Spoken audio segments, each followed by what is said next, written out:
su humor. Las preguntas que querrías hacer. Las respuestas que necesitas escuchar. Ahora llega la entrevista en el Círculo Rojo por Fernando Rosso. 45 años, decíamos, de la revista Humor. Quien escribió un libro contando un poco la historia de esa revista es Diego Igal, que es periodista, trabajó en varias agencias y medios de noticias, Telam, en los diarios Perfil, BAE, Tiempo Argentino, revistas como Brando, Caras y Caretas, noticieros del Canal 9, la TV Pública y también en medios digitales. Además es docente de TEA, autor de otros libros como La Noticia Rebelde, una biografía, y una vez lo invitamos acá formó parte de la edición de Historia de una Investigación que terminó en de los diarios de Enriqueta Muniz, que terminó la publicación o que colaboró con Rodolfo Walsh para ese gran trabajo que fue Operación Masacre. Diego, te saluda Fernando Rosso del equipo del Círculo Rojo. ¿Cómo andás? Gracias por la llamada. No, por favor, gracias a vos por estar siempre dispuesto a atendernos. Humor, 45 años. Para varias generaciones la revista fue un hito, obviamente, de la cultura bajo las condiciones represivas impuestas por la dictadura, pero generaciones más recientes quizás no conocen o no saben lo que fue Humor. ¿Cómo podrías sintetizar su impacto, su importancia y cómo llegaste vos a escribir sobre humor? Yo la revista Humor la conocí a través de lo que fue primero El Periodista, que era un semanario que editaba Ediciones de la Urraca. Ediciones de la Urraca es la empresa que editaba Humor, que empezó con Humor. Y digamos, para las nuevas generaciones, para mí es muy importante esto, transmitir lo que fue la dictadura a las nuevas generaciones, porque hay mucho desconocimiento. Claro. La revista Humor es la prueba más palpable, entre otras publicaciones, de que en la época de la dictadura se podía hacer periodismo y se podía hacer buen periodismo. Es mentira que no se sabía nada, es mentira que había censura. O sea, es cierto que había censura, pero que se podía violar esa censura. La prueba está con Buenos Aires Herald, la prueba está con revistas como Humor o como después fue El Porteño, más hacia el final de la dictadura, revistas un poco de menor circulación como Medios y Comunicación, que es una revista que fue muy importante. Y digamos que la revista Humor, sin proponérselo, fue una revista que surgió en el 78 y se convirtió en un medio de interés general o un medio de cultura, que fue una resistencia muy férrea a lo que fue la censura y lo que fue la represión cultural, artística, ideológica de la dictadura. Porque no solo la revista publicaba cosas como las que publicó y que cualquiera puede revisitar en una hemeroteca, sino que también participó de acciones muy trascendentes, como fue el Teatro Abierto, que fue otro hito de la cultura contra la dictadura, y también colaboró con el recital contracultural que hubo para contrarrestar la llegada de Frank Sinatra a la Argentina, la visita de Frank Sinatra a la Argentina, auspiciada por el dictador Roberto Viola, que colaboró bastante. Así que, digamos, más allá de lo que fue la revista, después de que cuando volvió la democracia, ya con esos 5 años que transcurrió bajo la dictadura, ya tenía, digamos, los laureles para hacer lo que fue.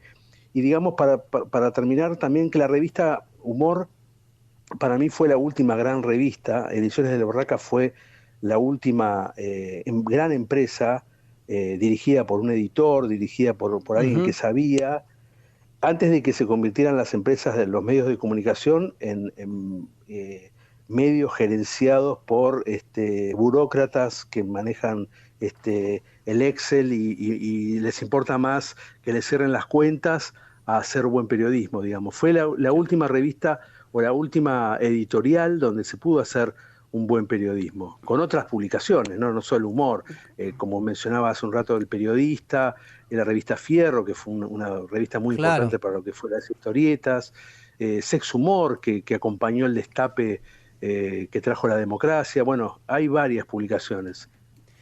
No sé si eso respondió, Fernando, a la pregunta. Sí, perfecto. Están escuchando a Diego Igal. Estamos hablando de la revista Humor, que cumplió 45 años de su primera edición.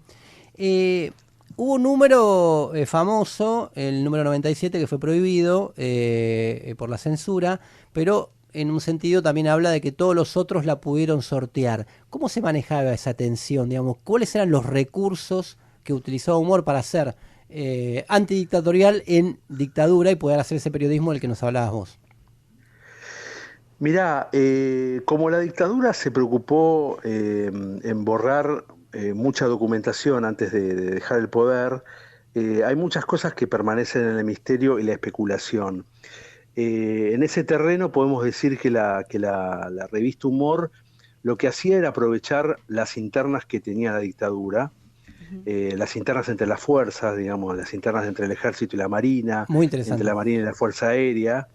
Eh, y ellos iban tanteando, digamos. La revista Humor, como yo decía al principio, surgió como una revista de humor.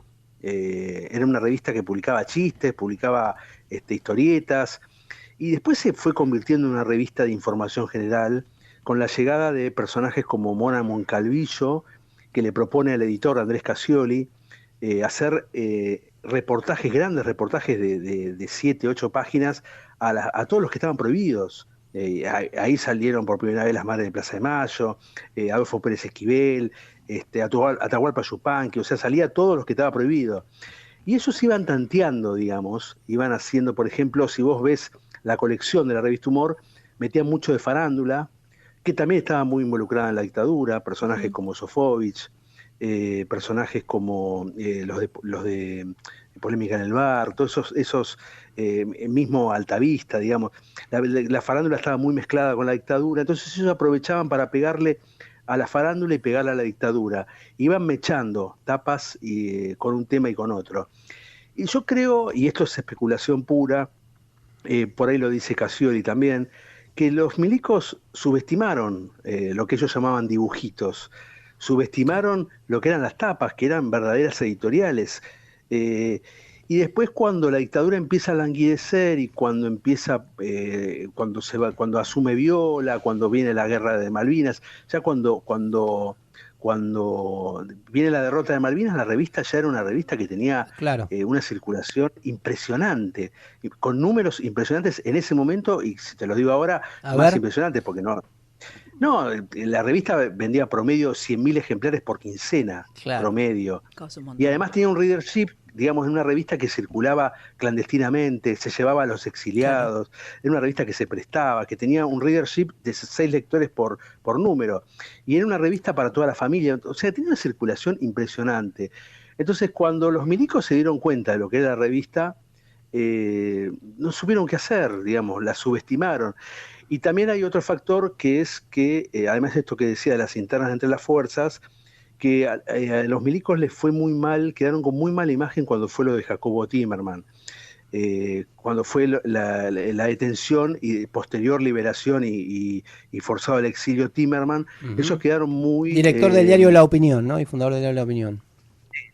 Sí, quedaron muy golpeados internacionalmente, aún así siendo represores y represores de lo que eran, tenían bastante preocupación por lo que era la imagen, la Claro. imagen internacional.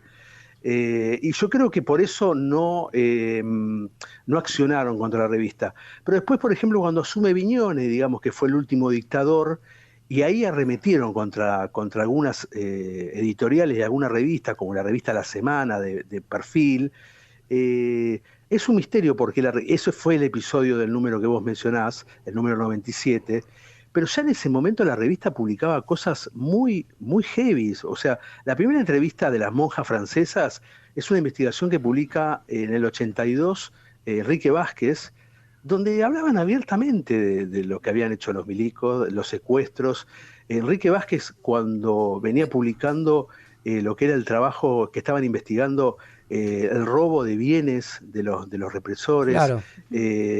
la corrupción que ya empezaba a salir por todos lados, que los propios milicos en la interna se investigaban entre sí, y la revista aprovechaba todo eso y lo publicaba.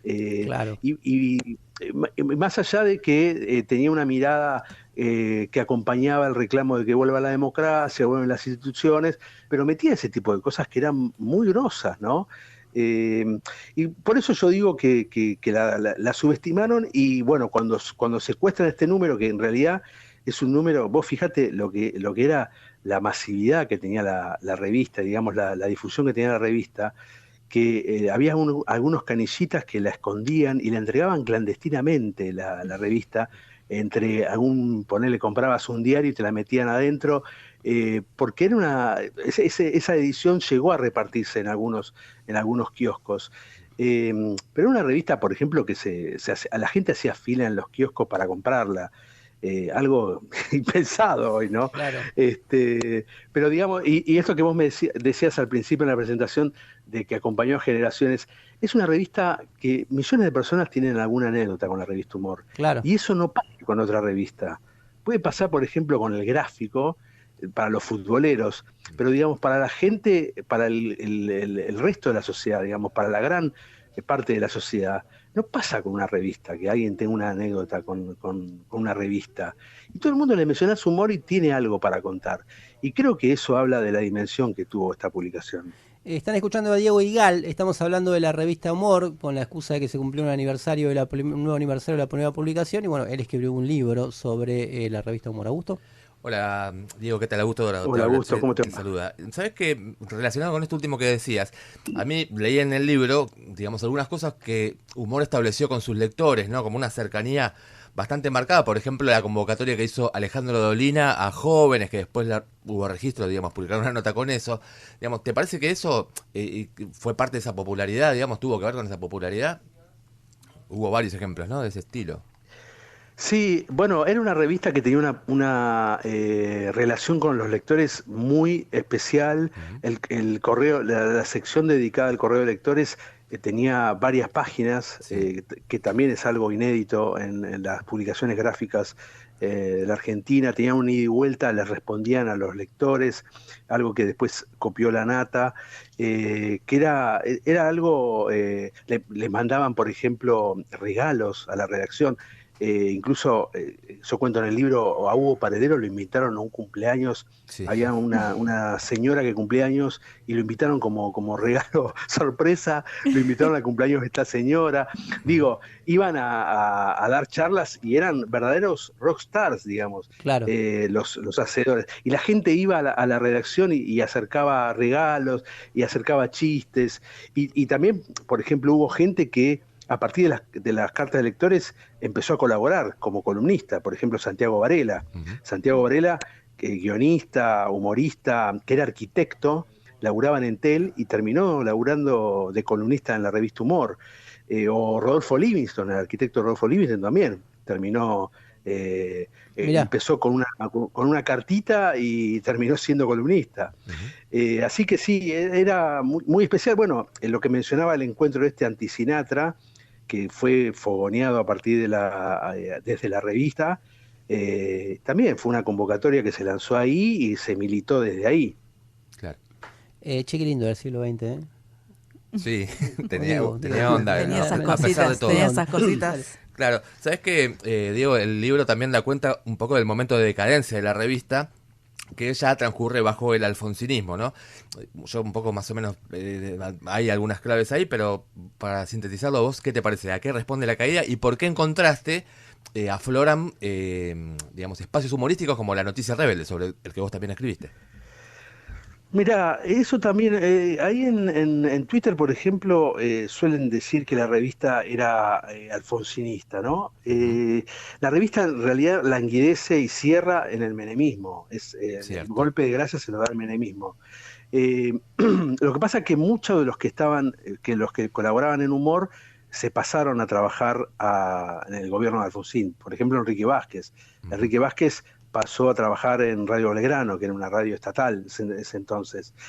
Por ejemplo, Pacho O'Donnell, por ejemplo, Luis Gregorich, que pasaron a tener cargos en el gobierno. Pero no era una revista alfonsinista. O sea, la revista acompañó el alfonsinismo en los primeros años, sobre todo, cuando también se le pedía a los medios que acompañaran lo que era una frágil democracia ante el acecho de los carapintadas, pero la revista publicaba, la misma editorial publicaba El Periodista donde trabajaba lo mejor del periodismo, como mejor del periodismo de entonces, que estaba García Lupo, estaba Carlos Gavetta, estaba Berbisky, donde se publicaron, por ejemplo, pese a la posición del alfonsinismo, las listas de los militares vinculados a la represión, claro. Se publicaron, por ejemplo, miembros de la iglesia vinculados a la represión. O sea, no era una empresa oficialista como una publicación oficialista. Vos no vas a encontrar oficialismo en la revista. Sí vas a encontrar, por ejemplo, algo tibio. Por ejemplo, Cassioli, que era el que hacía las tapas, que era el director y fue el factotum de todo esto, le cedió a Carlos Nine las tapas para que las hiciera, y Carlos Nine era peronista, digamos. Y vos vas a encontrar algunas tapas donde Alfonsín no queda bien parado. Esa es otra característica que tiene Humor que es lindo destacar. En la revista Humor convergían un montón de personas de distintos palos y distintas ideologías. Estaba, como decía, Nine, que era peronista, Dolina, que era peronista, estaba Feynman, que también era peronista, estaba Mona Moncalvillo, que era peronista, estaba Enrique Vázquez, perdón, y Gregorich, que eran radicales, estaba Osvaldo Soriano, que estaba ahí en una izquierda, digamos, crítica, digamos. Y bueno, eso se reflejaba en las tapas. Las tapas de la revista Humor fueron durísimas en la dictadura y siguieron siendo durísimas en la democracia. La revista languidece porque, y esto se lo advirtieron a Cassioli, porque cuando vuelve la democracia, un montón de publicaciones empiezan a hacer lo que había hecho Humor en la dictadura. Claro. Publicaciones, por ejemplo, Editorial Perfil, que se montan al destape y se montan a la libertad, digamos, a la libertad de prensa. Entonces empieza una competencia y también Ediciones de la Urraca empieza a competir con sus publicaciones, como El Periodista. O sea, el periodismo que hacía El Periodista era el mismo periodismo que hacía Humor, digamos. Claro. Era la misma empresa, digamos, la misma editorial. Y después, con la llegada del menemismo, cambia el humor. Era muy difícil competir con el humor que proponía el menemismo, porque era un humor en sí mismo, digamos, un presidente que andaba en Ferrari, es muy difícil hacer humor con eso. Claro. Bueno, ahora estamos esperando la serie, ¿no? Sí, bueno, por ejemplo, lo que pasaba con la revista Caras, digamos, que era una cosa grotesca, y también era muy difícil competir con la revista Caras. Y después aparece Tinelli, donde el humor cambia radicalmente. Bueno, la televisión, ustedes mencionaban La Noticia Rebelde, o sea, fueron todas cosas que fueron, digamos, socavando, y esto me lo reconocen algunos de Humor. Ellos siguieron con la misma receta, no la vieron, no cambiaron. Tuvieron algún, digamos, un revival con el menemismo porque, digamos, había como un enemigo en común, pero el menemismo era tan fuerte, y esto no es una defensa del menemismo, seguro, pero no nos olvidemos que Menem en el 95 ganó la reelección por un amplio margen, digamos. Sí. Previa reforma para ser reelegido, que también fue aprobada, así que claro. Claro, no se podía reelegir, perdón, no se podía competir con eso, digamos, era muy difícil, y además si había que socavar la autoridad de Menem, se la socavaba él solo, digamos, no sé si se acuerdan del episodio del gato, de la avispa, claro, y hablando de gato, bueno, ahí nació el Gaturro, no sé si sabían ustedes, que Nick le afanó Gaturro a Cassioli. Claro, porque... Mira, o sea, ya tiene un origen... Ya desde el principio, claro. Desde el inicio, principio. Exactamente, sí. Cuando se hace lo del digamos, el implante capilar Menem lo empieza Cassioli lo empieza a dibujar a Menem con un gato. Y de ahí se lo afana a Nick, y de ahí sale, de una cruza también con Garfield, sale Gaturro. Pero bueno, perdón por el paréntesis. No, me encanta el dato. Sí, Diego. No, que después la empresa, digamos, ya era una empresa que empezó a tener unos problemas de muchas empresas periodísticas, deudas previsionales, como tuvieron un montón de empresas, malos manejos financieros, malos manejos empresariales. Cassioli no era un empresario, era un editor, era un tipo que laburaba arriba del tablero dibujando todo el día, claro. Estuvo mal asesorado, digamos, hubo varios factores. Pero digamos que cambió la sociedad y Humor no pudo adaptarse a eso. Y otro factor que y con esto cierro, los juicios que se comió. La revista Humor se comió muchos más juicios en democracia que en dictadura, y esto hay que decirlo, de personajes como Eduardo Menem, pero también de personajes como Marcelo Tinelli, que se enojaba, por ejemplo, que lo hacían, cuando le hacía cámaras ocultas a los jubilados, lo dibujaban con esvásticas a Tinelli. Bernardo Neustadt también le hizo un juicio y se lo ganó. El gran periodista le hizo un juicio a la revista Humor por dibujarlo, por hacer una caricatura del famoso episodio testicular de la revista Cara. De la malla, de eso me acordaba. Cuando se le escapó. El libro se llama Humor, nacimiento, auge y caída de la revista que superó apenas la mediocridad general. Su autor es Diego Igal y estuvimos hablando un poco de eso. Diego, como vos sos muy activo en el CIPREVA, antes de terminar y recomendar obviamente tu libro, te quería pedir 2 líneas sobre el fallo favorable que reconoce la personería jurídica, aprovechándote un poco ahora, abusando, la personería jurídica del Sindicato de Prensa de Buenos Aires, que me parece importante informarlo. Sí, yo soy militante apenas, no estoy parte de la comisión directiva. No, por eso digo, muy activo en este sentido, digo, pero... Bueno, esta semana la Cámara del Trabajo ratificó la personería, un fallo que había dictado el Ministerio de Trabajo, quitándole la personería gremial a la UTBA, a la Unión de Trabajadores de Prensa de Buenos Aires, se lo dio al CIPREVA, que es un sindicato que ya la había ganado por legitimidad. La verdad que es una noticia que implica un logro histórico. No había pasado nunca en la historia sindical, o hay muy pocos antecedentes que le quiten a un sindicato la personería gremial. Los antecedentes de la UTBA no hace falta que los mencione, pero por la duda digamos que es un sindicato que está manejado por una burocracia que mantiene la misma conducción hace más de 35 años y que venía haciendo acuerdos a espalda de los trabajadores. No tienen representatividad las redacciones de Buenos Aires ni del conurbano. Y bueno, la verdad que es una gran noticia. Esperemos que esto logre levantar y bajar un poco la precariedad que hay en el gremio periodístico, claro, que está muy extendida.